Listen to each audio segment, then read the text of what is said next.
Don't you correct me. Don't you correct me. You two work out what it is and then come back when you have an answer.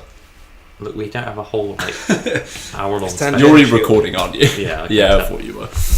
Yeah. Well, this is how it works. Yeah, we have a little chat, and at some point we're like, oh yeah, this would be a sick intro. And then we do a sick intro and actually introduce ourselves. Scribble, bibble, dibble, dot. Well, hi, welcome to the podcast. My name's Luke. My name's Gabriel. And I'm Ped. Ped, who are you? Well, that's just a very deep question, isn't it? What do you do? What do you bring? So, I'm a scientist, and I like to think that I bring knowledge and cutting sarcasm. Nerd. More about that latter one, which we need a lot on this podcast. Yeah, Dan does bring the sarcasm usually. And Gabe doesn't have enough. Yeah, but I more make up for it in earnestness. Earnestness. That's definitely a word. Yeah, 100%.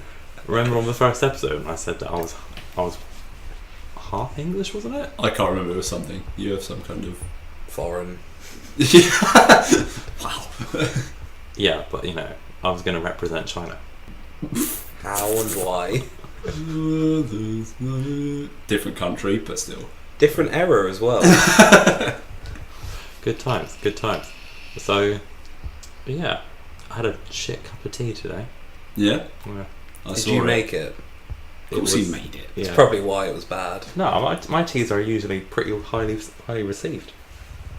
No, so just to talk about what he did is he made a tea with a regular tea bag, as you do, filled that up, drank it, and then just filled it up with water again, but this time added milk, and it looked like pure water and milk.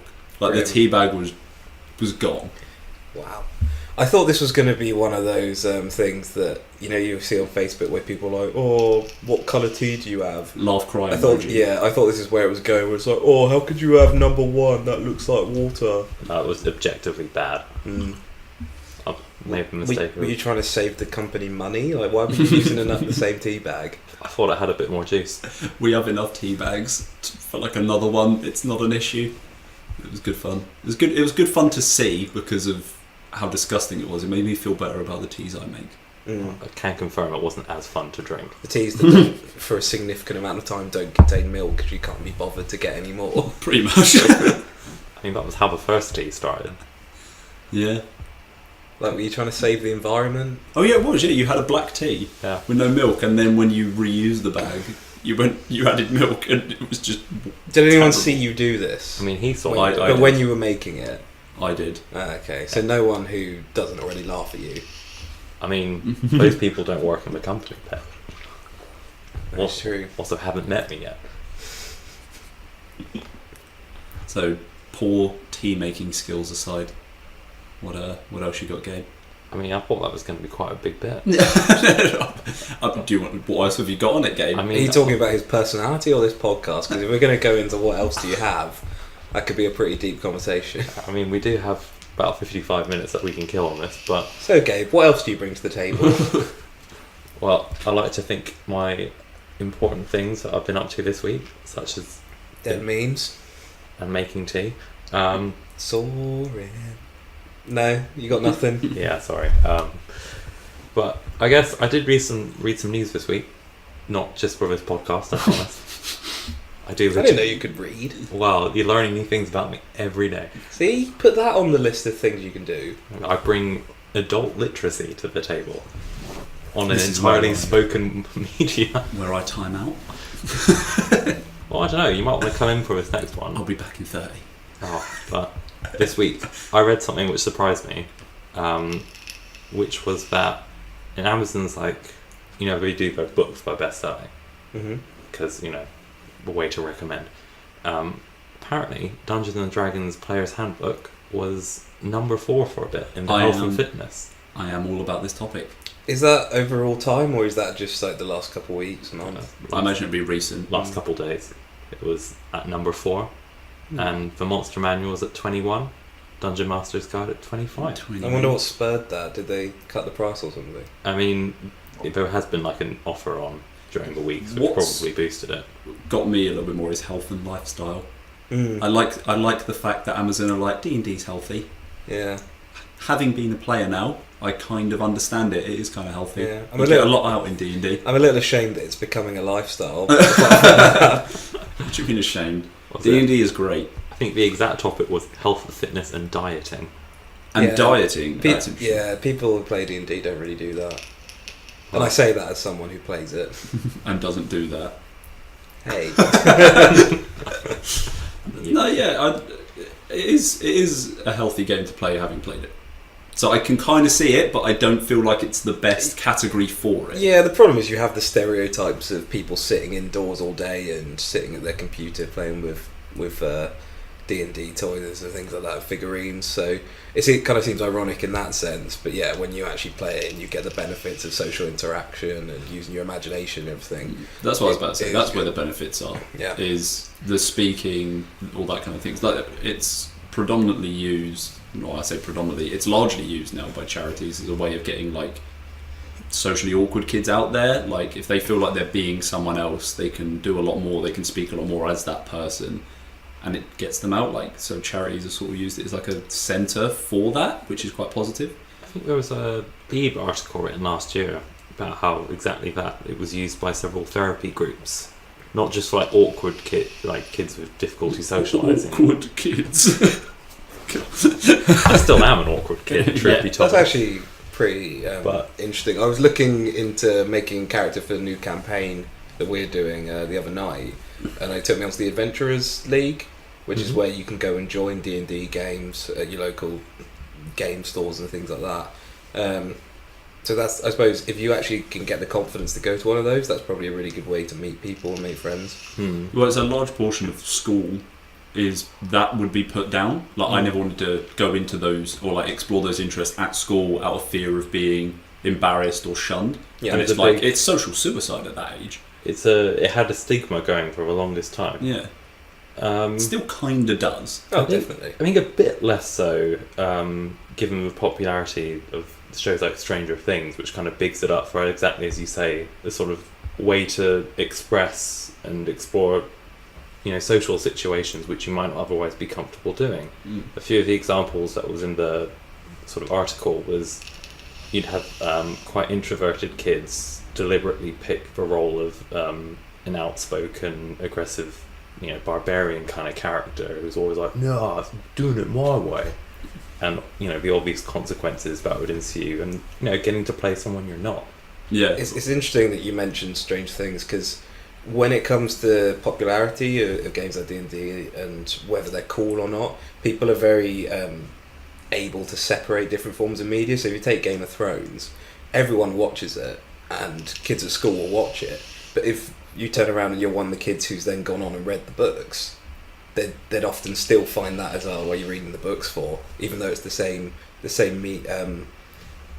concept just through a different media. So actually, yeah, the kids might watch Strange Things and think, oh, that's sick. But if you're one of those people who actually plays it because you're not watching it, they might still think, oh, that's the benefit of those charities, though, because you are actively, and like groups, you're actively finding people who are interested in what you're interested in and will do that. And because it's subdued and it is social suicide at school, there might be other people like you that you're not necessarily linked with or talk to about it because you're worried. It's one of those things where it's like, it's safer not to say anything than it is to say something.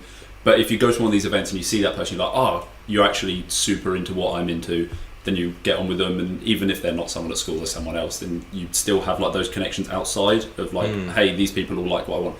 And if it's used in, say, a therapy context, it's introduced to you. Because a lot of the time, I mean, again, I don't know about you two, but I always had like a tangential interest in it. Because my dad was really into it, and when he was a kid, he was like one of the 3 guys who'd run a campaign in like the county or something. It was really a tiny game back then. I was like, oh, that's really cool, I'd be interested in it. But I never thought to follow it through until, as you said, I bumped into some people at work who also had an interest and thought, oh, actually, this could be a thing. It's easier being in the tech industry and being older to say that. Sort of having that maybe confidence from life experience to say, hey, I'll talk about this and like see at how it this goes. Point, you are aware enough of yourself and your interests to move away from those people you won't get on with and stay with people you do get on with and have similar interests.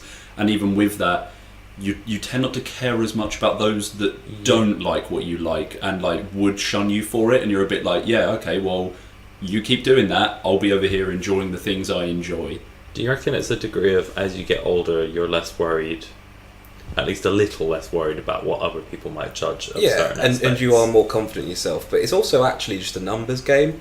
So when you're at school, you are one kid in, say our school, it was 1,600 children. So it will become very clear what the popular things are. So if 1,500 those 1,600 kids like football, Facebook, then football is what's talked about, what's spoken about, or Facebook, and it'd be very hard to find the 10 other kids who like D&D within those 1,600 people. Where as you get older and your circle becomes smaller, or you actively seek out things like the adventure games or the D&D groups, you're then a smaller number of people in a smaller group, so it's more apparent what you actually like, and you're not trying to find something that's unpopular within a large sample of people, so it's a lot easier to find.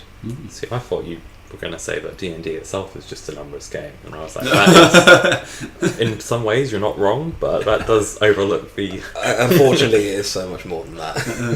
Yeah, it's quite fortunate. Yeah, it does sound fortunate. No, it's a great game. It's a great game. I'd recommend anyone who hasn't played it to at least give it a try, because it's probably something I've done that's been the most fun experience of my life. It just needs to be done right. Yeah, and I think, Gabe, you were actually going to ask that question when you were saying about how your dad got you into it and you were starting for it. So, similar to what Luke just said, I didn't know anything about D&D when I came into it. I gave it a go, and now I really, really like it.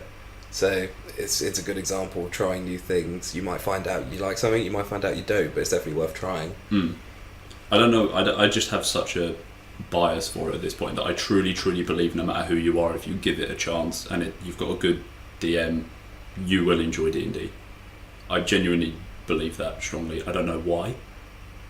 I mean, it might be that, you met some pretty good friends through D&D. Who are you? A pretty good friend, I'd like to think. Acquaintances. Yeah, I don't... Earnestness, Luke. I wouldn't go as far as saying it is for everyone, because obviously some people aren't into fantasy, some people aren't into repetitive games or combat games. 6 hours on something as well. Yeah, some people don't have attention spans. But that's the beauty of D&D, is it can be moulded into pretty much whatever need you want. Like I've spoken about the horror version where you use a Jenga tower, you don't roll anything, so you wouldn't even have combat in that. Like, you just make choices and actively react, and it's more of a storytelling scenario. Yes, it's not what D&D is, but it's a variant of tabletop gaming. But some people don't like imagination-based games. Like, some people won't read books, for instance, because they can't imagine it. They'll only watch films. There's always people out there who aren't going to like it. But I don't read books, and yet I DM our games, and I love D&D. Like, I genuinely believe... I don't know why, but I think if you gave it a shot, you sat down for 5 sessions in a good game, you'd sit there and think, yeah, this is really good. And that's the beauty of it, is you could sit there and be like, I don't like combat, alright, we're not having combat.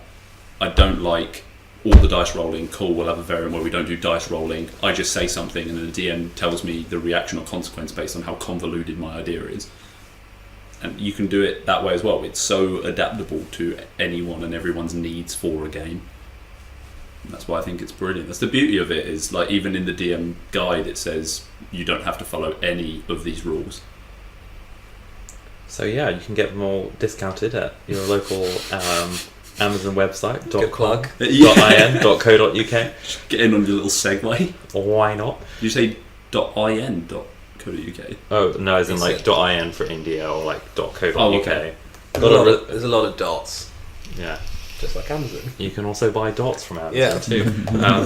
Not a topic of conversation for today, but I thought you could go a little bit meta on another tangent, because another aspect of tabletop adventure games is you're a dungeon master, or DM as you've been saying. There's a lot of prep work, similar to podcasts. As someone who, how's that been for you this week? Because for all the listeners, Luke is a dungeon master who runs one of these games. He's got no bias towards getting everyone in the world to play D&D. I just want everyone in the campaign currently just to die and make new characters, and I think that makes the best DM. This is on Shots record. This is on record. As two of my players, how do you feel about that? As you No, flatmate, I agree. I mean, I have died already. It's you came back. It was I good. brought you back. Yeah, you really did. Well, prep is, DMing is not for those who don't want to put in any effort. There's a kind of theory, kind of guide I follow, which is basically if you're going to run a 5-hour session, do 10 hours worth of prep, and that doesn't mean. I mean, you could railroad it. If you enjoy railroading where you just tell a story and the players have to follow that path, that's what you want to do, then do it. But if you're doing what I do, which is the players can make any choice, go in any direction, talk to anyone they want, buy whatever they want, as long as they have the money, and things like that, then you have to put in double the amount of work that the session time is, just as a loose basis, because you can point them in the direction of a plot hook, but then the players might not take that. And if you focused all of your energy, say, on that, and only spent like 2 hours just working that one plot hook, you're done. There's no session at that point. You're going to struggle to do it unless you're super, super gifted at just whipping something out of the air. It's not going to happen. Also, main work comes before you even start. So if you've already built out a world, you've already built out people who live in certain places and people to interact with, and you've always got that in the back of your mind, and you've always got someone you can just throw in at any random moment as like, hey, I've had this guy planned for a while, the session's sort of gone in the direction I hadn't planned for, here's this person that actually fits here, let's follow this path and get it going there. But yeah, prep, a lot of work, but good fun if you are into that kind of thing. Yeah, looking from the outside, there's some important skills that make it really enjoyable. So as a DM, flexibility and improvisation and knowing the rules well and knowing your world inside out. So as Luke just kind of alluded to, if you have characters that you've already envisaged in different situations, being able to be flexible and adapt them into different situations and knowing when to present them and improvise at the right time is what really makes it successful, but also feel like a real world. So if you can see your DM interacting you in a real, I say human, but they're not always humans, but in a real humanoid way. Yeah, if you can see your DM interacting in a real human way, it makes the world feel a lot more real and a lot more intuitive. So as a player, you get a more enjoyable experience because you don't feel as though you're playing a story. You feel like you're actually living within it. Real people in a fantasy world. My famous quote, yeah. Okay, I feel like let's zoom out just for a second because I realised sort of, again, that's beautiful, but there might be people listening who don't actually know what Dungeons and Dragons is. Well, there's Dungeons and there's Dragons, and those two things make up 90% of the game. Luke, we have... I think we've barely encountered a dragon, and that was just through... We have a dragon in our group. Yeah, that was a magical mask. But no, for people who aren't familiar with it, / don't fancy going through to the Amazon links and reading up on it, what is Dungeons and Dragons? That's to a someone who's large question. There is a DM guide that is very long, and there are many guides other than that are very long. And for me to just put that all into like a paragraph is going to take a lot. But I'll do what I can. How about 2 minutes? Let's go. So, let's roll. 2 minutes. Bam. Dungeons and Dragons it's more than just a game. It's a lifestyle, which is why it's in the lifestyle section at Amazon.com. No, it's... Oh, God, that's a question. And you've really put me on the spot with that one. Big shout out to our listeners. We do a lot of prep work before every podcast. At the very like bottom line, it is a game. If you're playing it and you're not having a good time and you've not got a DM that's catering to your needs and wants, don't play it. Like, don't play that game. Find another DM that will cater to you. So, and always remember that it is a game. And if you are a DM, remember everyone is playing that game, and the aim is just to have fun. If your players are having fun, don't change what you're doing. You're doing it right.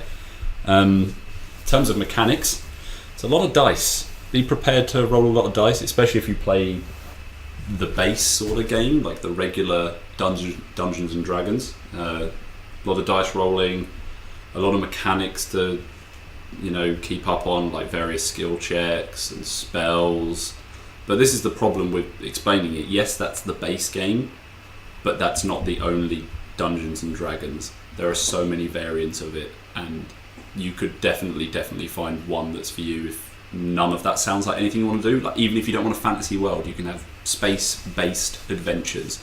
I mean, still fantasy pretty much, just in space.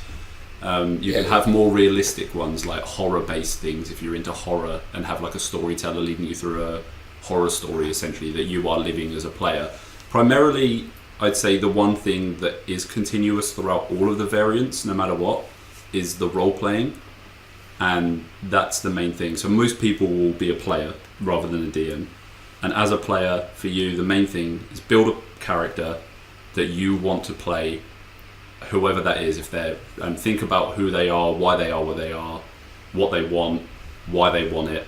So I'm an angry Jedi, if we're playing the Star Wars variant, and I'm kind of on the fence about what side of the Force I want to be on, because my dad killed my mum when I was 20, and he was meant to be a Jedi, and my mum was more of the Sith, so I'm not sure whether all Jedi are actually good. That's an example of a backstory I just made up, and then you play that character and you think about how that impacts the choices they make and stuff like that. But again, beauty of D&D, if you don't want to do any of that and you just want to go with playing, hey, I'm going to be me in this world, do it. It's so adaptable. That's probably the best word to describe D&D, is it's just purely adaptable. Yeah, I think the main point from that is it's the mechanics. So it's a fantasy game that has roleplay aspects, but the mechanic of the game is that it's a game of chance, in that you roll dice and your moves and your actions and the consequences are determined by those dice rolls.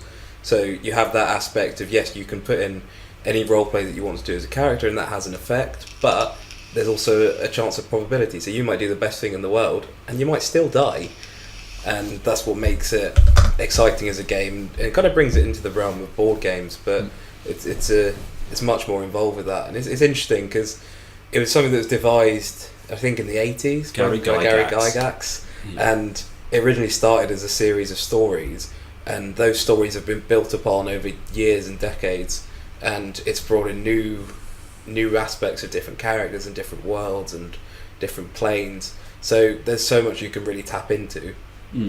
I think one of the main things that you only ever hear from people who do enjoy D&D is the social side of it is so good. Like, you do genuinely make great friends from anyone who's playing a game.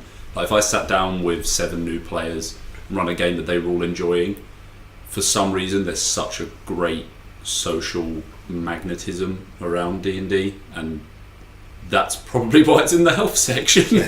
Well, it takes a lot to sit in a room with the same people for 7 hours and potentially go through, act out conflict and go through emotional events. The beauty of it is you're not even yourself if you're playing the roleplay, which is heavily, advised. And I think that's also what they kind of get at, and as you say, the sort of health side of it, especially in terms of practicing social skills. So it might be that you're not the kind of person who normally gets into a heated argument or even like a strong romantic conflict. But then, as Ped said, through the chance of the dice, through maybe seeking an escape, or just for a laugh, you thought, I'll try and be someone I'm never usually in the outside world. And, you go through these 7-hour sessions of you're going on an adventure, and you've got someone who's... 7-hour sessions are a bit excessive. I just run 7-hour sessions because I can, and because we all thoroughly enjoy it. Like, 3 to 4 is, recommended. Yeah. I mean, you can be hardcore, or you can take it, again, as long... You go on adventures with other people, and there's usually someone who, as Luke said, sort of takes on the role of everyone else in the world who isn't your character. And so... you might end up getting in a huge fight because someone kept a secret, because their character would. You might end up overcoming some sort of personal issue that your character had. You might have to live with something like you're normally 6'2", really athletic, and you've decided to pretend to be someone who's A weedy gnome yeah. that has no constitution, throws up every time he takes a shot of alcohol, but can only cast spells while he's drunk. Another backstory right there. Yeah. If you're going back to the positive benefits, particularly for health of it, it's very similar to what you find with comedians and actors and actresses who have often admitted that they suffer from depression, and they see it that when you can go and project yourself in a different way or pretend to be someone else for a game, it's a good way of helping to build confidence and helping to actually deal with those issues that you might have. So it's really effective in that respect. Yeah. Good game all round. I love Dungeons and Dragons. Yes. No, I love it too. I really do. As my players, you better be saying yes.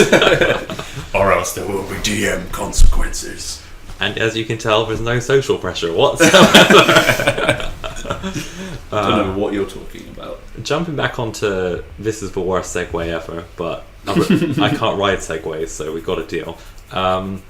Stranger Things is also made by Netflix, who have almost bought a chain of theatres this week, but then they didn't. You just jumped way back. Segue after segue. Yeah, I saw that. It'd be interesting. What were they planning to just stream Netflix in the cinemas? Because that might not be a great idea. Because one of the things about Netflix that everyone always goes on about, you can sit there for 8 to 10 hours at a time just watching TV, and it asks you if you're still alive. Do you really want to take people into a theatre and just have them sit there for 8 to 10 hours? But also, isn't the beauty of it that you sort of do that, like lounging around in like clothes, and you can sort of be like a bit disgusting, like, oh, I'm going to eat all of this ice cream right now and binge my favourite series. But you can't really do that in a cinema unless you like go in and you like taking your blanket. Well, you say that, but they have cinemas that have sleeping bags and cinemas that have beanie bags. I've been in. But they're doing that for like 8 hours with other people. Like, don't get me wrong, if that's what people are up for, that's what they're up for. But I always saw the benefit of it is like you click it on when you're in bed. Yeah, but I suppose that's why cinemas are dark, so you won't have to see anyone else. But you can hear them. But that is actually a growing trend in new cinemas, that they just have much more casual seats. They don't have the kind of uncomfortable seats that you get in the old ones. So maybe Netflix are trying to cash in on that and obviously their popularity and see if they can make something of it. Signs of the times that we live in. Yeah, well, like every year there's outdoor cinemas in various places. So there's a big one in London. I can't think of the name of it, but it's at one, like a country house, and they have people sitting outside watching the cinema. So like kind TV, of like pedestrian driving. I was about to say it's like a classic American. Yeah, similar. Well, like TV and theatre have always been kind of public events that actually people get into. So, going back to Game of Thrones again, people film themselves watching Game of Thrones in groups and in bars and film their reactions. So, it has been a social aspect.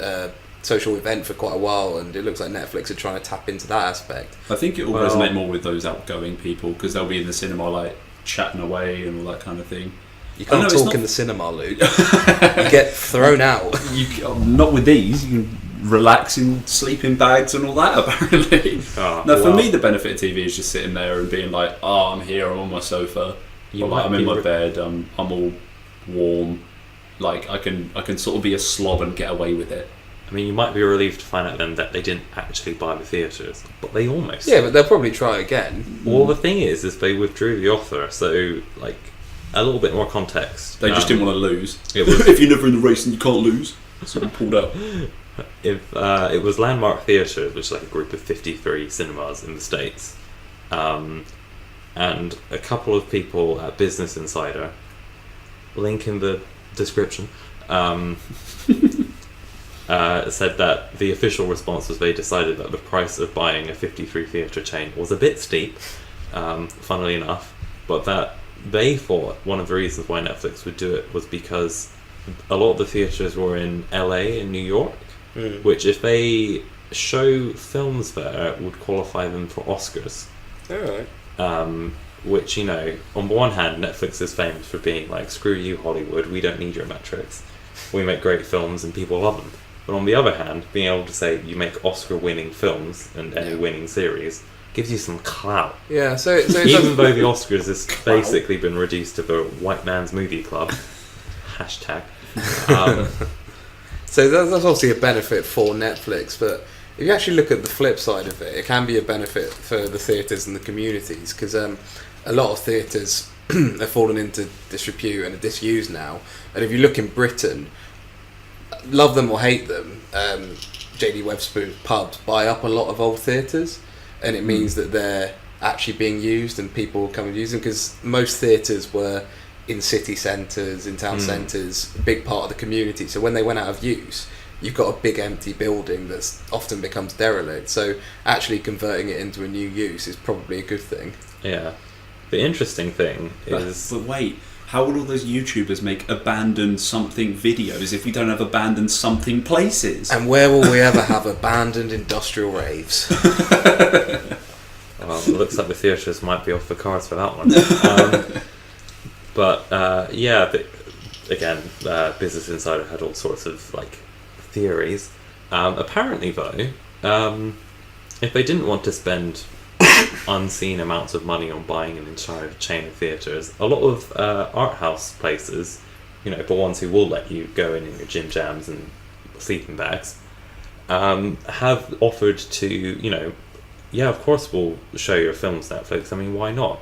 Places like AMC didn't, because obviously they wanted to say, our cinemas will show the films, then you can stream. And Netflix is like, nah, the customer base. But Netflix have often refused smaller, picture house cinemas here in the UK, or kind of independent cinemas, refused to show things there. And here's a good idea. If Netflix shows things in a cinema, they have to say what the box office stats are, because it's gone through a box office. Okay. Traditionally, Netflix have, never revealed how many people watch their shows or watch their films, because they're like, look, it doesn't matter as long as people subscribe. We don't care about that. But also, if, say, they make a film, like Bright, which critically didn't do so well, but say they I agree with the critics. Full disclosure, I didn't like Bright. Sorry, guys. But say they make a film and they put it through to the cinemas, and they're saying, oh, it's this big film, we're putting all of our talent behind it, and it flops. You can actually see the numbers this time instead of them just sort of being like, no, it was great. Yeah. Admittedly, though, I feel that's kind of a weak conspiracy theory move, even if it does hold some credit. Because I would go for like a little TV show marathon at a Netflix cinema. I mean, not for 8 hours. Netflix is as big as Netflix is because people do subscribe to it. So, but then we also touched on this last week. It's like there's so much on there that it's not necessarily a case of we have this show that is so good that everyone wants to see it. They don't have a Game of Thrones, I don't feel, but because they have so much, there's going to be something for you. Yeah, it's still at the point where it's almost a gimmick, and I mean that in the sense that people are transitioning from watching traditional TV to watching things on demand and watching things on Netflix, and we're still in that transition. So that's why part of the reason Netflix is so popular is just the platform it's on. So I think it would really depend on whether people buy into that platform of going and watching Netflix in a small independent cinema, and if they don't buy into the idea of it, then how good or how bad the show is or the film is would kind of be irrelevant. It's really about whether people buy into that idea. It's like the series dump that they do as well ties in with that. Like they're one of the only platforms that actually goes, hey, here's a whole series, have it. Yeah. Day one, there it is. You can sit down and watch that whenever you want now. So they're really trying to sell that on demand. Exactly, and it allows you to sit there and binge, which traditional TV doesn't allow you to. And that's actually, as young people are watching more and more shows online, they're just moving to a different media form essentially, as opposed to watching TV. So it's just whether that resonates with people. Hey guys, speaking of, how do you feel about... Hey Gabe, speaking of what? Oh, well. This is not a segue. No. Well, yeah. Man, there should be a picture of me on a Segway for every time. Segway number 6. Can you edit that in? This is an no audio. visuals. Let me just find some Segway noises. Was that a tap? Yeah, that was a tap. Just white noise. We've got plenty of that. But no, what do you guys feel about... Would you rather have a series just a whole dump to watch, or like weekly? And do you notice how if one's made as a dump, the actual episodes are built a bit differently? to if it's made on weekly. Difficult to say. I say this because Amazon do the weekly format, and I have watched weekly format shows on Amazon, and it was weird because I felt proper old school having to wait a whole week to watch a TV show. Yeah, it depends on a lot of factors. So, how many episodes there are, how long they are, how many series there are. So, if there's a show that's been out fully, so let's say I went and watched Breaking Bad now, I'd happily binge it all because I know that I can get to the end. But if I knew that I wasn't going to get another series for a year, I'd probably be less inclined to binge it because then I've got to wait longer from watching the last episode to the next episode of a new series. Whereas... but even if it's like a weekly wait, and it goes back to what you say, if it's like an hour a week as opposed to like 20 minutes as well. I kind of want to force myself to watch stuff weekly to make myself more patient because I feel like we get so much stuff instantly that it makes you impatient and you don't necessarily appreciate it as much. Like a good example of it was I watched The Sopranos a few years ago, and I watched it from the start all the way through, and I binged it, and you could tell that it was written for a time when there were weekly episodes and there's different series each year, because part of the point of it was that despite time changing, things didn't really change. And so if you're watching something where the episodes are very similar year on year, it feels like you're just watching the same repetitive stuff when you're binging it. But if I'd have watched that a year later, I probably would have appreciated it more. So going to what you were saying about them writing for the new format, it really depends on which show you're watching, because newer shows appreciate that format and will often have stuff that ends on a cliffhanger and starts straight again at the next one, and whereas the older shows tend to be a bit more about the passage of time. Well, for me, the main thing is probably popularity. Like, a show like Game of Thrones, I'm super invested in. It doesn't matter how long I have to wait, I will wait. And so that weekly build-up to the next episode is huge, and I'm like, oh, I'm so ready. And then that entire week is like, oh, have you seen the new episode of Game of Thrones? And you have that discussion point, and you're like, oh, what do you think is going to happen next? Because you don't know what's going to happen next. But if I'm not into a show as much as I am like something like Game of Thrones, then a series dump's actually probably better in terms of keeping me attentive as a viewer. So if something's already completed and I'm kind of like, oh, I just feel like I need to watch something, then I stick it on and then I'll go through it. I want it to be there and that will keep me watching it and that'll keep me tying over. So like, I think House of Cards is probably a good example. That's on Netflix. I'm not super into it, but I've seen most of the series, and that's only because they, like, the three that I have seen were already out and I could just go bang, bang, bang, and it's like I was straight through them. But now I think there's been another 2 seasons out since I've watched like the first 3, and I've not gone back to start watching it again, I think, but I know as soon as the next season of Game of Thrones comes out, that first day the first episode comes out, I'm watching it. The first day the second episode's out, I'm watching it, and I think that's part of it. If you drop an entire season on me on something I'm kind of okay with and it's all right, I'm gonna watch it. So for me, it's how much do I care? Yeah, I agree with that. It definitely encourages me to finish series that I didn't necessarily like as much. Yeah, because I can just watch it there and then, get it over and done with, and say that I've watched it. And especially if you complete the picture as well. Yeah, like, you've got to the end. You know what happened now. It's done. And especially if you're watching a series to just fill time. So you're in the summer and you've got nothing to do, and you think, I'll watch all of this show, and then you just binge it, get to the end, and then you think, oh, that was okay, and now I've seen it, and now I can comment on it. It's funny that you mentioned House of Cards, because I was going to say I struggle to binge House of Cards, actually, because it's so in-depth and so involved. So it kind of depends on the level of content. So House of Cards, so much happens, and it's complicated. So I'll watch 2 and 3 episodes in a row, and I'll have to go back and read a summary or an analysis of what happened, because if I'm watching it and not being that attentive, it goes over my head. Like The Matrix. Yeah, I like The Matrix. And Game of Thrones I actually see in the same regard, not for necessarily for the high level thought, but just because so much happens in an episode.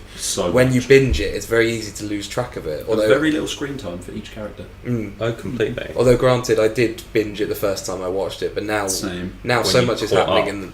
I had to rewatch though. When I first started, there was 3 seasons out, and I rewatched that almost instantly. Just because I was like, okay, a lot's happened here, and everyone's having all these conversations, and they're like, oh, what do you think about this thing that happened at this point? Do you reckon that means later on this is going to happen? It's like, I've got to rewatch this now. I missed a lot, and that's the problem with the binging. Because you do miss a lot, but again, that's part of the popularity or like how much I'm into it. Like House of Cards wasn't super into it, so I don't feel like I had to go back and watch it, so I was happy with that single binge. And we'll probably do that once it's finished. If it has finished, I'm not even sure. Yeah. I think that's actually a timeless quality though, and it shows how good a show is, that if you can go back and watch it, irrespective of whether you binged it the first time or watched it week to week, if you watch it again and you learn new things, then it's a really good show. The shows that you Rewatch don't... value, isn't it? Yeah, exactly. The Not a shows... series, but Harry Potter, good one. Watch that again any day of the week. We probably know it scene for scene at this point. We still watch it every year. It is a classic. It is an absolute classic. Yeah. Boy Under the Stairs. I think we've come up with a really simple conclusion, which is good shows will do whatever, and bad shows we just binge. Yeah, But we don't mind waiting for something that's good. And I suppose that's actually a wider point about it as well, is that we become so impatient, but actually to make a really good show, you do need to be patient. So why are we waiting 2 years for Game of Thrones? It's because there's so much money and time going into it to make it a good show. We have to wait for that. He says that with Game of Thrones Monopoly hanging behind his head. Oh, it's perfect scenery, isn't it? And the Lord of the Rings books. It's great stuff. Yeah. Segway Gabe. No, well... Is there a segue? I mean, there could be. We have chatted for a bit about the format of shows, and as much as I wanted to completely tear into anime tropes, I feel like this could be a good segue onto Netflix original of the week. Oh yeah, I watched Marseille. I actually sat down and watched the first episode of Marseille. In future, we should definitely get you to watch shows that people would actually probably care about hearing. I don't know if Marseille is going to be one. I think that was me and Dan in the moment. Like, how can we mess with your week a little bit? I know, we'll make you watch a purely French show. I mean, you were just like, oh, it was the first French language original for Netflix. I literally Googled in the moment worst shows on Netflix. Oh, right. And Marseille come up. They're all francophobes, that's what that is. Well, this week we'll go with best. Did you have subtitles? Did you try and go I- au natural? Well, when I first started putting it, everyone was speaking American, and I got really freaked out. And then I realised that it was on English audio, Okay. so I had to So I watched the first 2 minutes twice. It loses that certain je ne sais quoi. It didn't feel right for a start, but yeah, I watched it with French audio, English subtitles. I'm not a very fluent French reader / listener, so no point in going full French if you want to hear from me what happened. But yeah, I'll be honest, it wasn't my favourite opening episode to a TV show ever. So Opening episodes have to be good as well. So you didn't binge multiple episodes? I did not. There was a mild pull of, ooh, there was a twist, maybe I should watch the next one. But as someone who has fallen into that trap until 2 a.m. one time too many, I know when to say stop. Oh, Gabe, what are you like? Turning up bleary-eyed for work as well. So, overall wasn't great because the first episode didn't have enough of a hook, which it should do. A first episode needs to hook. It wasn't that it didn't have a hook as much as I wasn't very invested in the people, like in the characters. No good character development. It was interesting in a sort of, if you like political dramas, because it's, well, synopsis.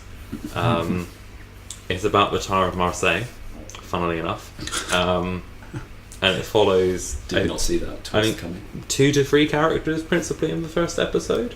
One of them is like a retiring mayor who I guess has been kind of super popular, and his protege, his right hand man, who is like a younger, thinner, blonder version of himself, seems to dote on him a little bit too much, which is, spoilers, why Is he a toy boy? Well, he's actually a bit of a player, funnily enough, as you find out throughout the episode. Oh yeah. Must have had a lot in common. Haha. It's like being French me. Who do you want to French you? Let's keep that for off air. Let's take this offline. But yeah, it follows those two, and it also follows, I guess, like a journalist. She goes to check out the slums, or quote unquote the project. The kind of hook of the episode is there's a proposed development of a casino on the waterfront. Some people don't want it because gambling and not traditional. Some people do because development brings income in from politics, basically. France.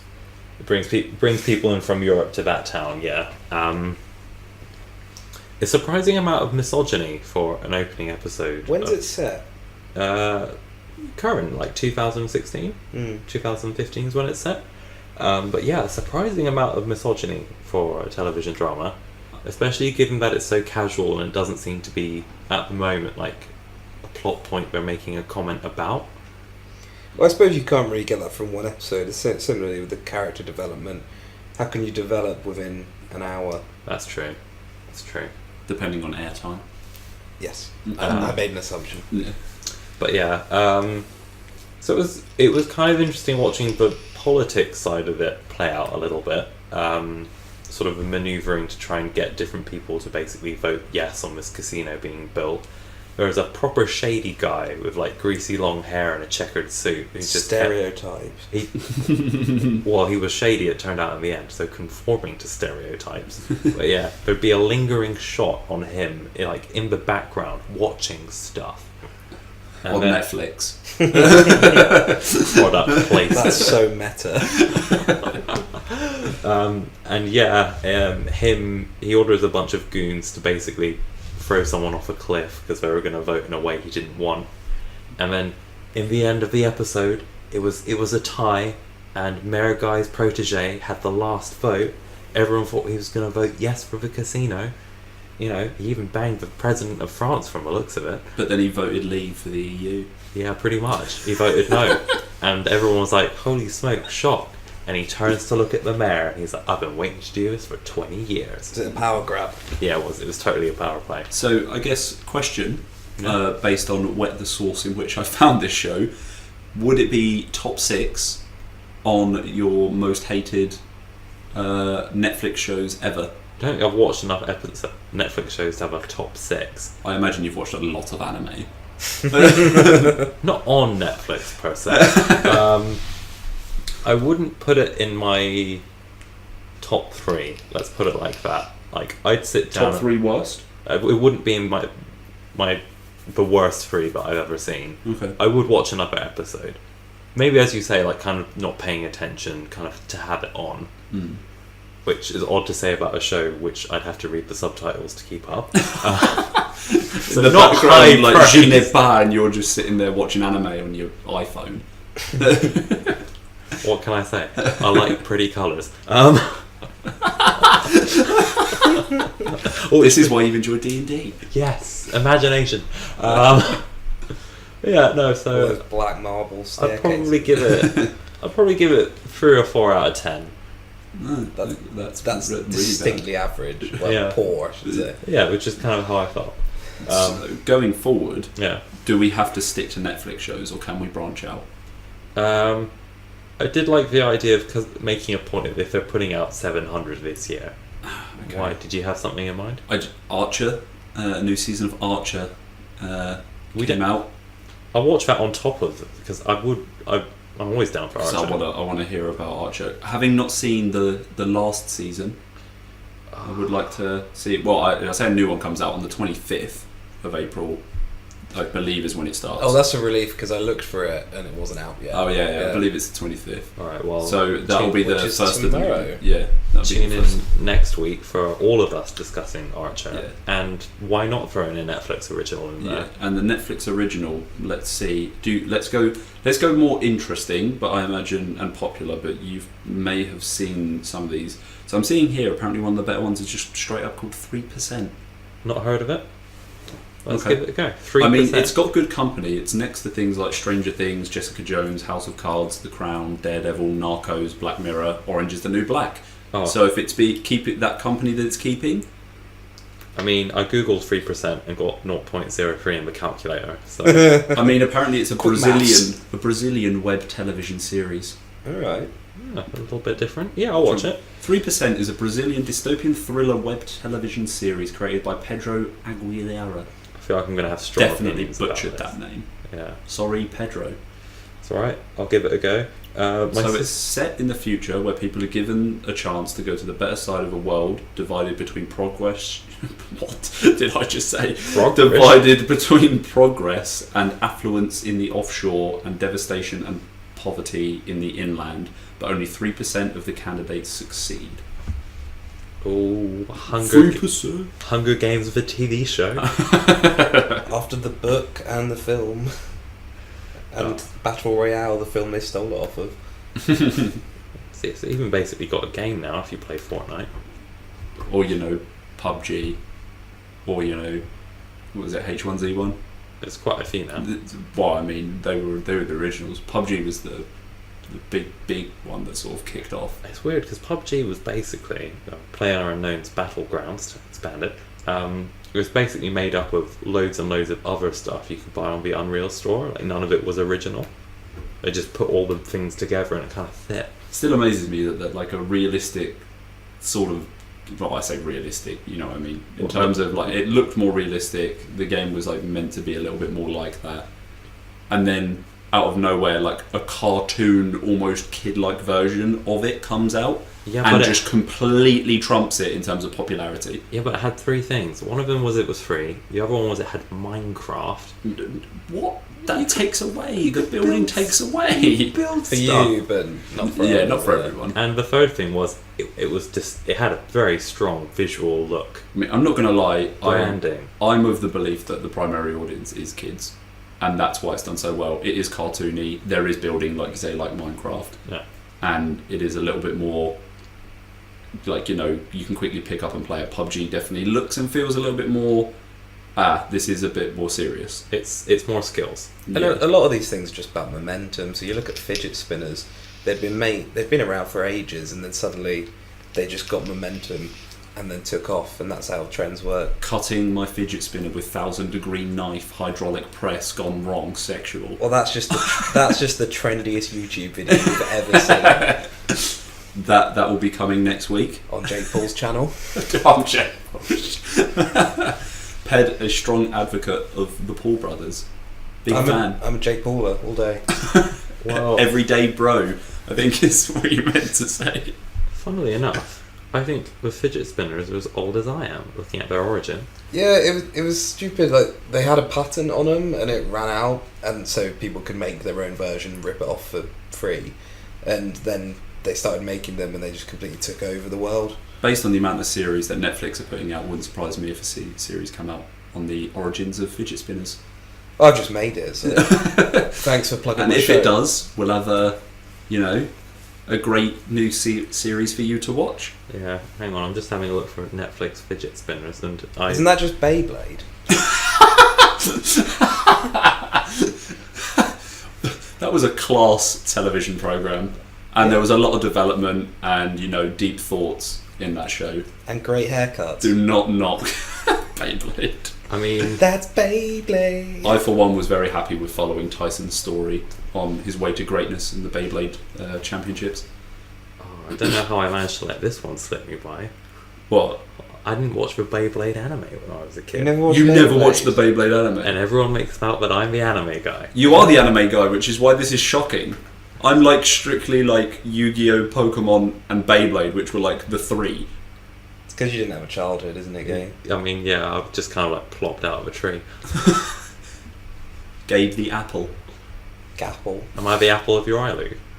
Alright, stop flirting. This is not that kind of podcast. Oh, Yeah, I'll Yet. add Digimon to that list. I watched that. oh Yeah, a Digimon. little slice of Um, Digimon as well. Oh, Yeah. that's quality. Not. Oh, see, I wasn't as into Digimon. Oh, I hated it, but I still watched it. Oh, I was wow. always like rip off Pokemon. Why would I watch this when Pokemon is still a thing? Simple. Banging theme song though. Digimon, digital monsters. Digimon are the champions. It's great. Fantastic. Proper little moment of just appreciating the Digimon thing. And he's appreciating it and forgetting to talk, Look, which on a podcast probably not the best thing. A purely audio podcast. Maybe that could be the name. Pap. It's actually don't tap the table because of Dan's ability to consistently tap the table while everyone else is talking. Well, thankfully I've not done that in my guest slot, so maybe I'll get invited back. Maybe we might have to actually change it to PAP. The Ped and Ped podcast. PAP. Look, I'm a narcissist, but come on. It's not a catchy name. Treat the audience channel. Treating me. So what's the next segue topic? Well, I mean that's we largely covered for this week, unless you want to talk about piracy. As in Somalian or as in internet piracy? More internet piracy, I'm afraid. So Gabe, will you be watching it on legal Netflix or pirated Netflix? I'm going to watch it on legal Netflix, not just because I don't want actual Netflix to hunt me down. One day. But Netflix are suing, along with Amazon, Disney, Fox, Universal. You name it, basically. Yeah.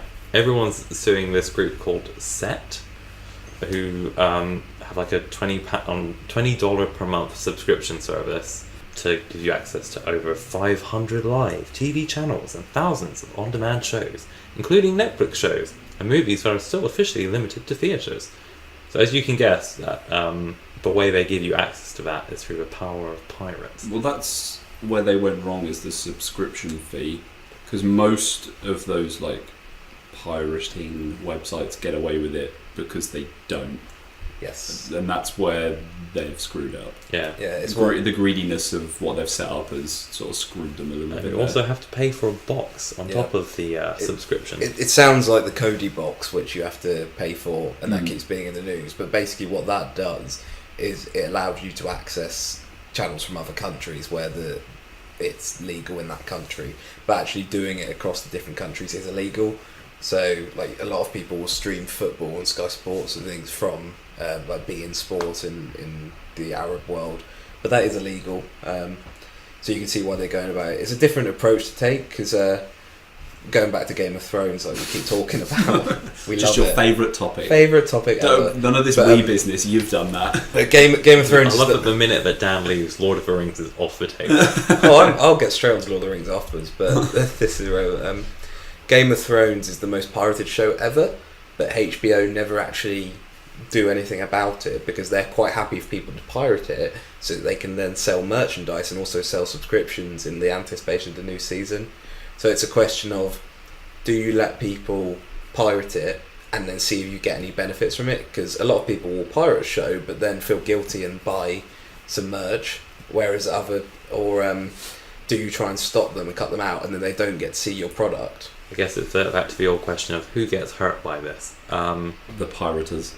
Well, in this case, definitely. The everyday Joe Blogs who doesn't want to pay for a Netflix subscription. Well, Set are going to be hurt by this. I don't know about Joe Blogs. I think he's still doing all right. We're talking about the excitement about different shows. If you might not want to pay to try a new show, but if you try a new show and you love it, you might pay to watch it again or keep watching it if it's a new series. Or even if it's really good, you might go, they might have other good stuff. Yeah, exactly. So sometimes letting people pirate stuff is the same concept as a free trial. And I think that's how HBO are viewing it, but obviously Amazon and the others have decided Well, that they're losing too much HBO money. joined in on this, basically, I think, as you said, because SET or Set are charging for it. Yeah, that's probably it. If someone else is making money from it, they don't like that. But if they're losing, if they're eventually getting the money in the end, they're happy with it. Yeah, because with the example that you said, the idea is we still eventually get your money. It's just a waiting game on when you decide to cave on our service or our merch. Whereas with them and Set, like it's a case of, well, no, if people go to them, they've got the service, they feel like they've paid for it, and it's done and done. Like that's where their money's gone. It's finished there. Yeah, so that's the problem. And it looks like certainly if the lawsuit pans out, basically what they're asking is obviously for the company to shut down, impound all of their devices, and ask for $150,000 for every piece of pirated work. Wow. Even the shitty Netflix shows. Yep, even the shitty Netflix shows. Hey, this never took off, and we got one viewer who watched 10 episodes. 150 grand, please. Well, I guess the idea being, make an example out of them. They definitely would. It would set precedent, I imagine. a What was that for? set precedent. I didn't even realise I did it, but it's good. It was But pretty yeah, good. I think as soon as you slap money on it, that's where big companies are like, yeah, no, that's enough. Yeah. One thing to have our viewership, another thing to take our money. Corporations. Yeah. Yeah, and just reading into it now, it says it's $20 a month, but it gives you access to loads of cable channels. Like, this is American based, but cable channels like NBC, ABC, Netflix. So if you start chucking in your Netflix subscription at £9 a month, and then your satellite subscription, it is making it cheaper as well, which means at some point those companies are losing out on money. It's being undercut. Not like our viewership. We don't charge you a thing. Yeah, And all of our content is original. we don't Sponsor us here at the health and lifestyle section of Amazon.co.uk. set a Patreon up for us, and then send money. Oh, wouldn't that be the dream? Then we can make ourselves a brand new set and visualise our podcast. It's not as funny when you force it. Oh, I made such a good effort of that first pun. Yeah, you did. First pun was fantastic. The unintentional is what I need to stick to. That's alright.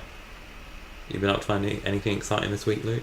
I feel like I've harped on about Netflix for about an hour. Yeah, you often do. you missed the royal baby and everything. To be fair, I really did miss out on that. There's a baby and it's royal. There you go, summary. Doesn't have a name yet at the time of writing. Alright, Ooh. dab. So There this we go. is the No. Joe Blogs. But it makes me laugh every time stuff like this happens because people bet on it. So, like, people will bet on absolutely anything, and bookies offer odds on it. So the shortest odds names, I think that George is up there. Albert is another one. Arthur, like King Arthur, and I'm pretty sure Philip as well. You know, in honour of its great granddad. I'm guessing it's a boy. Yeah, it's a boy. Holla at your boy. But there Names. are people who go and stand outside the hospital where it was going to be born, and they've been going there like every day for a month in the promise that she goes into labour. And at that point, you just think, don't you have a job? I do. Thank you. Something that you missed, I think you missed, that's actually quite huge, especially because we've been talking a lot about TV, film, and that kind of stuff recently. Avengers Infinity War world premiere is open in Los Angeles. Oh, Yeah, So that's happening. I saw Thanos. It's the old first instalment of that's going to happen. Still not seen Black Panther. No, still That's waiting the on only that. one. I'd recommend it. Yeah. I haven't seen Avengers Infinity War, funnily enough. Are you in LA? You don't know what we're Dave, Yes, I do. you spoke so much about piracy. I am not going to officially endorse piracy on any of our podcasts, especially in the hopes that one day we'll be famous enough that someone might pirate our work. Pirates? You never know. Pirates. Pirates my work. We're giving it for free. Why would they need to pirate it? We might get famous enough that we can charge. And here you see the greediness of capitalism. Here's something I definitely would not have said 2 years ago, along with all the D&D comments. I'm really looking forward to Avengers. Yeah, that's true. I'm really Got you into that as well. Although I don't really like Thanos as a villain. I think that's going to be a bit rubbish, but I'm looking forward to seeing most of the gang together. Some of them I don't care about. Let's paint a picture of Iron Ed, Patriot, he's looking at you. a lone young boy, kind of like the Milky Bar Kid. No Lord of the Rings. You know, no Marvel. No Dungeons and Dragons. Look at you now. A nerd. A massive nerd. You're welcome for all of these beautiful things. And now you get to see Chris Hemsworth as Thor. Which that is very exciting. Ragnarok I really enjoyed, along with the other Thor films. Mark Ruffalo as the Hulk. I quite Yeah, like him as the I whole. definitely want more Love of him that. as the Hulk. Great. guy. Shame that he can't do his own standalone film due to the legal It's issues. Benedict Cumberbatch Less playing Doctor Strange. Doctor Strange. He Less knows. bothered about that. Yeah, Um, same. It was a bit too out there. I know He just did Benedict Cumberbatch, really. I know you need to know about the different planes and the Infinity Stones and all of that for this, but it feels like Doctor Strange is quite detached from all the rest of them. Well, it's been building up to it for a while, so I feel like if you do just watch it's basically it's a film series, isn't it? Like at this point, Yeah. and I love it. I love the whole idea behind it. I like having a film series where there's a whole bunch that could just go on for a while and they're all interconnected. Although I do feel like at the end of whenever Infinity War Part 2 comes out and that sort of stops, I'm like, where do you go from that? Because that's going to be epic. That's going to have so many things. It's like if you do continue to build on that, you're going to have more and more sort of on the edge. You're going to have on the edge superheroes that people aren't as interested in, and then also introduce them in a big film later on, all together. And it's like, but we want the good ones. Like, keep Iron Man, keep Spider-Man. just do what the comics have done and just say, oh, it's a different timeline. None of that stuff ever happened. So just scrap it and reinvent. All right, new Iron Man. But then don't you have to replace the actors? Maybe. No, well, they did that with all the Spider-Mans. What we're gonna have to do. I think that's just because they kept bombing.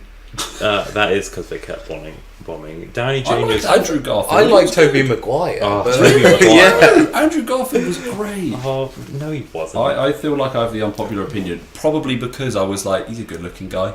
he was with Emma Stone. She's a good-looking girl. A little bit like you. I mean, wait till we visualise this and everyone finds out that's not true. They don't need to know. I do look like Emma Stone though. That's why we're so great together. No, I think it will be interesting to, as you say, see how that pans out. Especially because part of the reason I think it's built up so much is, of course, we're going to have to, I think, kill off or sideline a lot of characters because the actors' contracts run out, and because I don't know if Downey Jr. would want to be Iron Man again after that, and if so, what his price would be, and what Marvel would be willing to pay. So you've got the cynical side of it. You've got the part of, I think it's kind of fun. I would never have thought that Guardians of the Galaxy could have worked. That's completely left field of me, but I love it. Kind of the same with 4. I wasn't really into 4 for a while. But the more you go on, the more and more on the edge you're going to get. And you're going to eventually get these heroes that are like just not as cool, not as deep. You're worried there's going to be a bad Marvel film.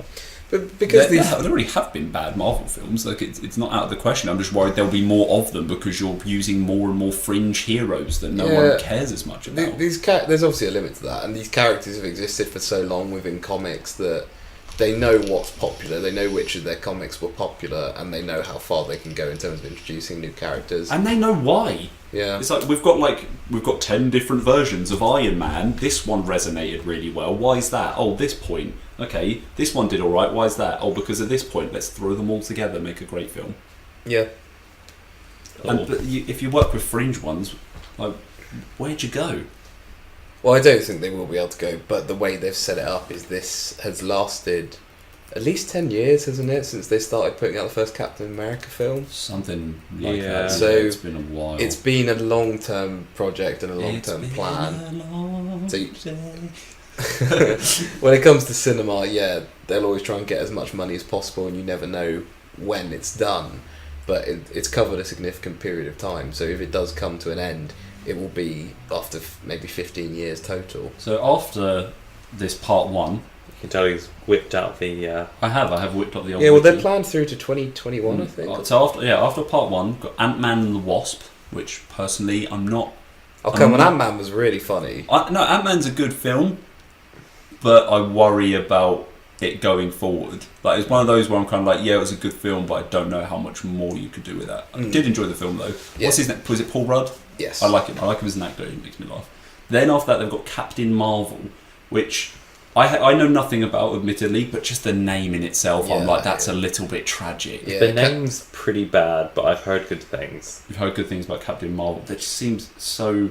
It feels a little bit Deadpool, but serious in the terms of he likes to break the fourth wall, but it's clearly done for like comedy, and that's always been like one of Deadpool's selling points. But with Captain Marvel, it's like, oh, we're going to name him after our group. Captain Marvel, I think, is a female superhero. Okay. The big kind of Carol Danvers becomes Captain Marvel.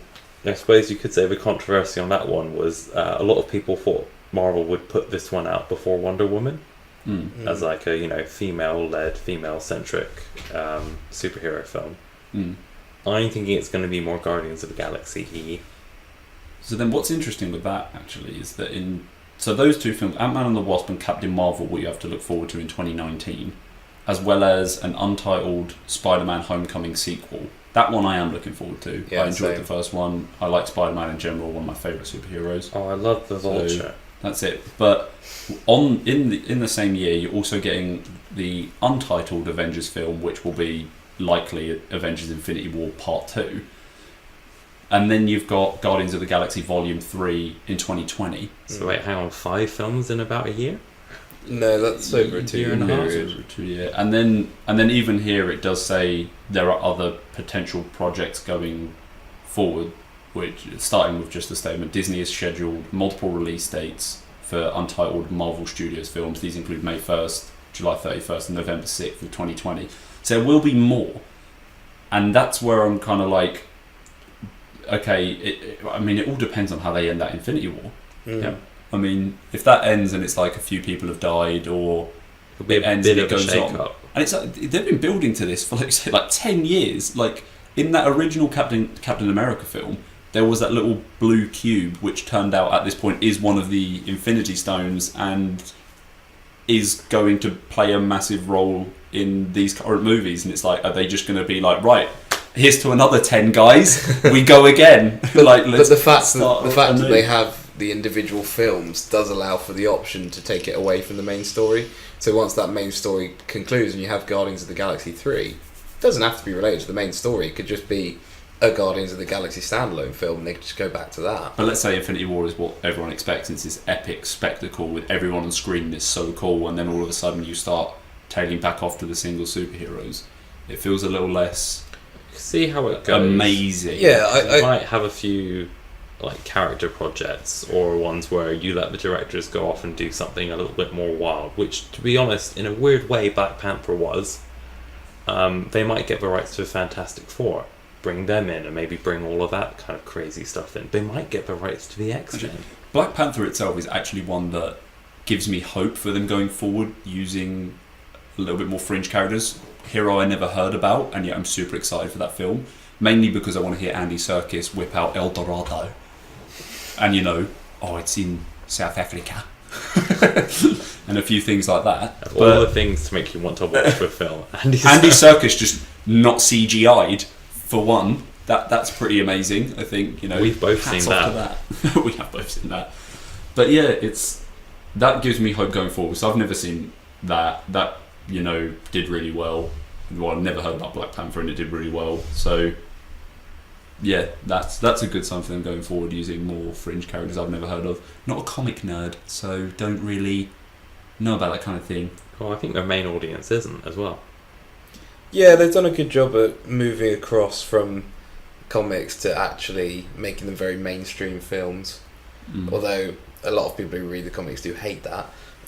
Yeah, I can understand why, because it's like you've taken something people have massively invested in and they love, and then skewed it, and then you're probably a little bit like, I'll stay true to what I enjoy. But I got the impression that they haven't actually skewed it that much. Well, Enough for people to be upset about it, it seems. I've read a few bits, and an interesting idea is, what if, hypothetically, Marvel are using the comics to field test what would stick well with a cinema audience? Because They've been doing that for 50 years. Yeah. you've got like a bunch of different Spider-Man timelines or a bunch of different Iron Man things, and they do a lot of drastic shake-ups in comics, which happens all the time. Female 4. Yes, for example. And they see stuff which they think might stick for experimenting with it. But I think also, as you said, Ped, translating a visual medium of even like a comic book, which is very different to a film, into a film, you have to change it, and it has to be something a bit different. The characters will have voices, they'll move. You'll have some constraints. Admittedly, Marvel have much less constraints visually, because they have, I think, a literal nation of CGI experts at their beck and call. Andy Serkis. and live action Andy Serkis. They've CGI'd him so well that they've actually managed to CGI the real Andy Serkis when he's not actually there. Yeah, That's what's happened. Yeah, no, I really don't think they've been field testing it for 50 years, because they could have made 3 10-year series, 15-year series in that time. So I don't think it's just been a case to it's that, and also back in the 60s when it was starting, in the 50s and that, the comics were a much more respected medium, possibly even more so than film in terms of like fantasy and action heroes. So actually the comics would have been the main thing. It wouldn't have been the films. It's just that now that we've got to the level of CGI that actually you can make better films and you can make comics. So I don't think they would have treated it as a practice run for that. It's just that you had so many different timelines and things like that because they ran out of stories. And now, because this is the first time they're doing the set of films, they could make it the best story possible because they already have the best story possible because they've tried the other ones. Mm. And it's kind of, I think it's nice in a way. Like in a comic, you do have to pay for the artwork and you do have to pay for the writer and the publishing fee, even if you're also like publishing it online. Shout out Stan Lee. Well, not just the Stan Lee, but I think there is a huge number of really quite, you'll have seen this name if you read any kind of main well-known comic, like sort of handful of people, obviously exploring different issues of diversity, of belonging, of, say, disability. I think the world of literature and the world of comics has got a much bigger representation and field of issues that they're exploring today, similarly to the field of film and sort of capabilities than they would have had even 5 years ago. And through that, maybe as well, by pushing lots of different story threads and pushing for big shake-ups, like say a female 4, which might have been unheard of even like 2 years ago. Well, I think it was 2 years ago when that first came out. Pushing crazy stuff. I don't know about that because part of the reason Black Panther was so popular when it first came out was that it was the first real bit of media and art that was celebrating black people. So actually in some respects a lot of comics have been quite doing it for revolutionary and been doing it for a while. Granted, not a Marvel comic, but Batman has always been quite dark and gritty, which is something that was very much different to a lot of what was out there at the time, and that's been going for a long time. Recent DC films is actually one of my favourite byproducts of the success of Marvel, because it feels like Marvel, like imagine like two siblings rivaling each other, and then one of them just blowing up completely and the other one being like, hey, wait for me, and then just being like, quick, we have to make like our Justice League movie, we've got to catch up and get all of our superheroes out there, who can we get? I love the Christopher Nolan Batman films, but Batman. Neil Batman, but I've not watched Wonder Woman, I've not watched Justice League, I've not watched any of those DC films. I've only seen Batman vs Superman and I was like, I didn't like. I think it's because the whole time I was just sitting there like, just get Christian Bale back. Like, go back to what that was. I like Ben Affleck, but do I want to see him as Batman? I don't really care. Where is it? Bring him back. Those 3 films were fantastic, and they were just quality films, and then it seems like all of a sudden they were like, oh no, Marvel, stop please, and then just were like, here's our half-assed product. When you're trying a little bit too hard to push out maybe 700 originals all at once. Yeah, and then it's like, they're trying to be like, DC sort of has the whole thing where it's trying to be a little bit darker and a little bit more adult, and maybe trying a bit too hard. Yeah, a bit like that. And then it's like, and then Thor Ragnarok comes out and it's like, here's this joke Thor that's sort of like just happening and like it's a good laugh and everyone's enjoying it. And then on top of that, Marvel were just like, oh hey, here's Deadpool. Like, we're gonna push like those real like dark humor, like violent humor, sexual humor sort of character. The first like R-rated, superhero movie smashes it. Absolutely smashes it. I think for DC to succeed, they need to go real, almost Game of Thrones dark at times, and like really that, because that's one of their main selling points is how dark Batman is. I think is what makes it so good. He doesn't have to be. I feel like no, but they need their own thing, because at the moment it just feels like they're like, hey, we want to be like Marvel, we want to do what you do. You guys get money, like let us do that. Like do your own thing. But yeah, I'd say do their own thing, but don't feel like they have to be anti-Marvel either. Just find what's good for you. That's what I loved about Wonder Woman. Well, they also, until the end. They also need to make good films as well, because I'm pretty sure the reviews for Suicide Squad were not great. The reviews for Wonder Woman, I think, were quite good. Although I think that might have been partly due to the concept, but the reviews for Justice League like as well the haven't Black been Panther great. thing. And the Batman versus Superman reviews are pretty terrible. Yeah, similar to Black Panther. So glorify black people, and then the other way glorify women. It kind of got good reviews as a bit of a feminist symbol. I think that's is true. what I largely saw. I think I dare say objectively, it's certainly the first 3 quarters a good film. But I think it might also have benefited, of all things, compared to the studio's other output, it looked comparatively really good. Right, yeah. It is one that I do want to watch just because of how well it was taken. I kind of want to sit there and be like, okay, but how good actually is it from my Also, own feeling it has of a it? sick guitar riff. I'm a sucker for a good Maybe guitar I'm not gonna lie, I'm sold on the guitar. Maybe don't use Jared Leto. Although the man does have an Academy Award, so maybe I'm wrong. Well, Netflix don't have any Academy Awards, and they say By choice, Gabe, like you said. Yes, I watched Suicide Squad. It was alright. It was an alright film. I wasn't a fan of Jared Leto as the Joker. The Joker's such a great character. Like, do it justice.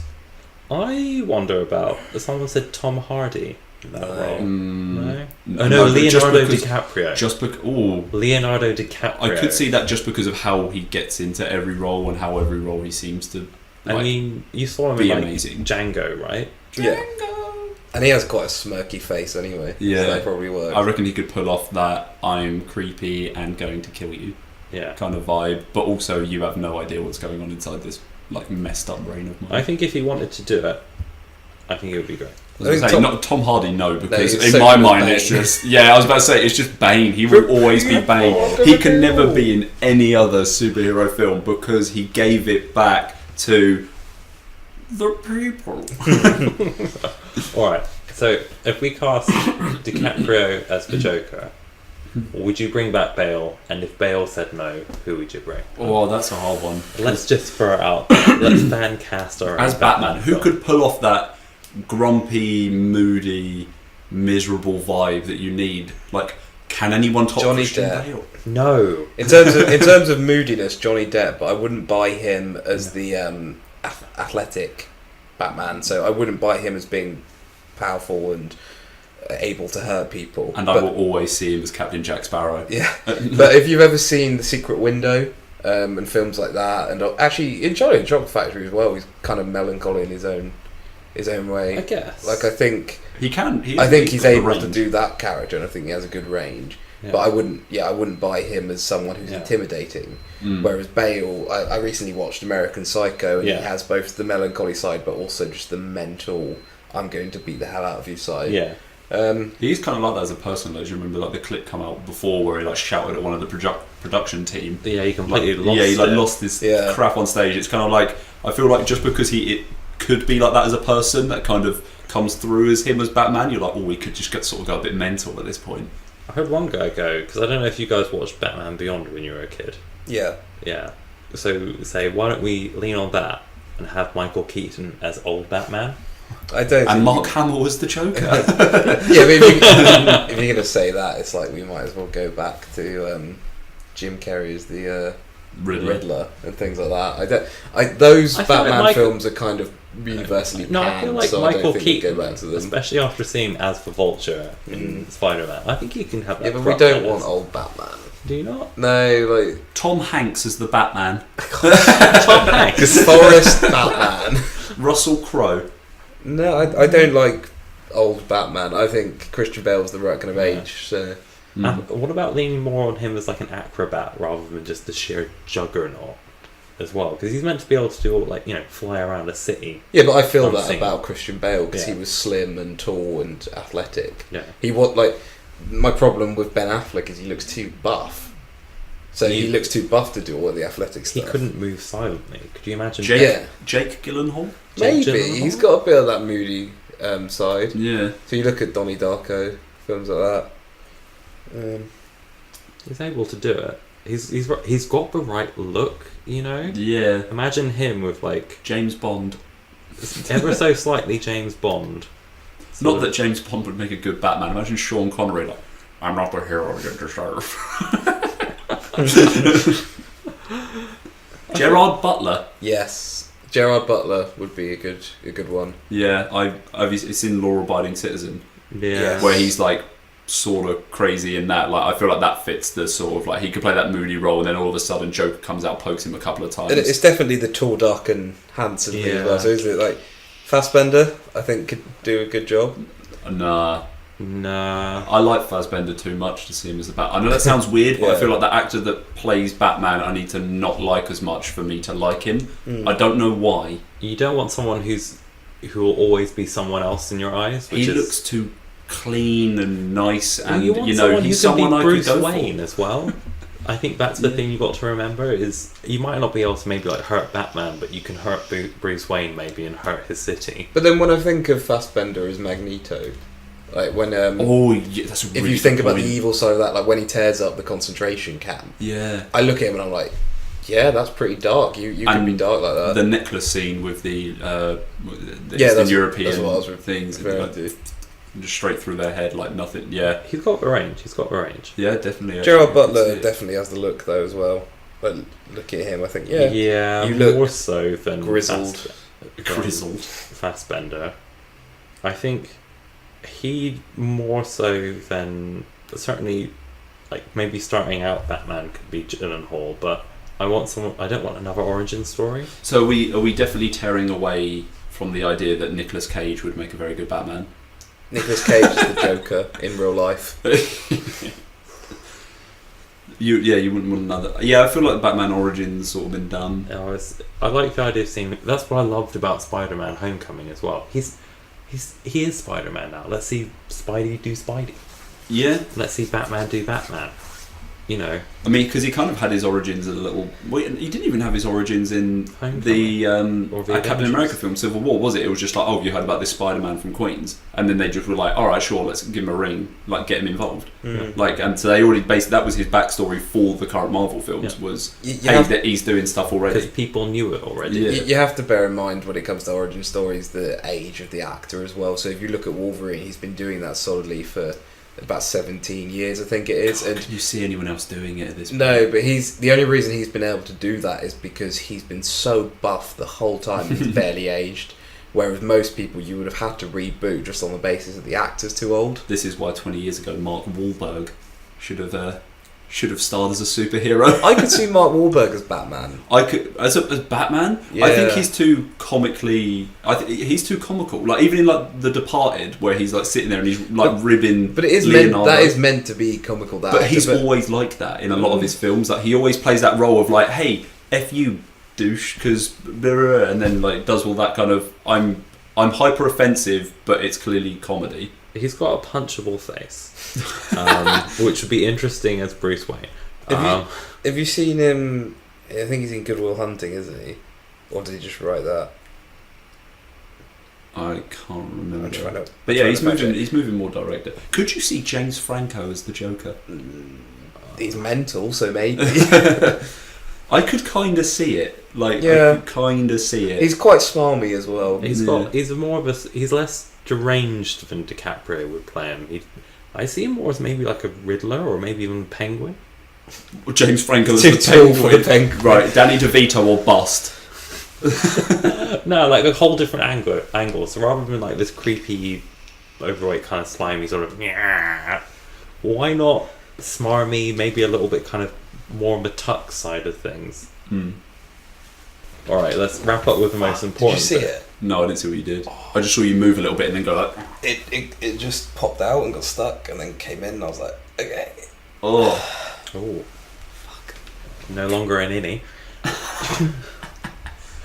All right, so this week we discovered that shoulders can pop, and That's not the only So thing you're that's leaving that in popping. now then? well, yeah, it's canon, isn't it? Canon. What? It's canon to our.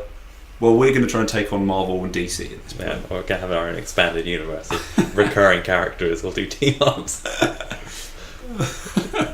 Bring back Dan. No, I'm all aboard the, revolving, The the revolving door of pod. What, the rotisserie podcast? Yeah. When are you not going to be in one? Don't know. You were way too somber. That made me feel really bad. I think I might go home and cry while I watch 3% now. And Archer. And Marseille. Oh well, tomorrow. Yeah, Archer's tomorrow. So yeah, tune in next week for what I think of 3% of the Netflix output. I kid. It's probably like 0.1. We'll get to 3% one day. Yeah, well, main goal. But yeah, tune in next week for our views on Archer, Netflix. Again. Well, yeah, I feel like it could be the Netflix show. At this point. I like watching TV. Anything tech. We'll try. And Mainly film and video. Are you going to talk about God of War maybe next week? I might. Yeah. Who knows? We'll see. We'll see how the week goes. I think might cover a video game rather than the beauty of tabletop.